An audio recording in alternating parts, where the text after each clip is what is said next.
যারা আমাদের পক্ষে লয়াররা ছিলেন তারা খুব সুন্দরভাবে বুঝিয়ে দিয়েছেন যে গেজেটে যে নিয়মটা লেখা আছে, এবং যারা এই গেজেটটার তৈরি করেছেন তাদেরও বক্তব্য এক, যে সেটা 10 নম্বরটা আগেই দেওয়ার কথা বলা হয়েছে।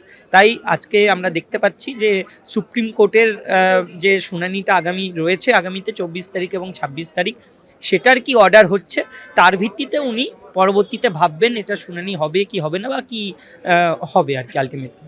আজকে আমরা অন্যের দোষের বলি, আমাদের যারা মানে আনটেন্টেড টিচার্স, তারা তো আজকে নিয়োগটা থেকে মানে পুরোপুরি চাকরি থেকে বঞ্চিত, মানে চাকরিটা হারিয়ে ফেলেছে তারা।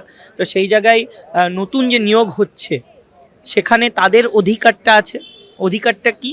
যে according to gazette experience marks, এটাই অধিকার, এই 10 নম্বর, এবং সেটা আগেই দিচ্ছে, এটা এক। দ্বিতীয়ত, যে 10 বছর ধরে 15 বছর ধরে নিয়োগ না থাকার কারণে ফ্রেশার্সদের নতুন চাকরির পরীক্ষায় বসার সুযোগটা ছিল না, সেই জন্য তারাও তাদের যে দুঃখ কষ্ট সেটার জন্য কেসগুলো করেছে।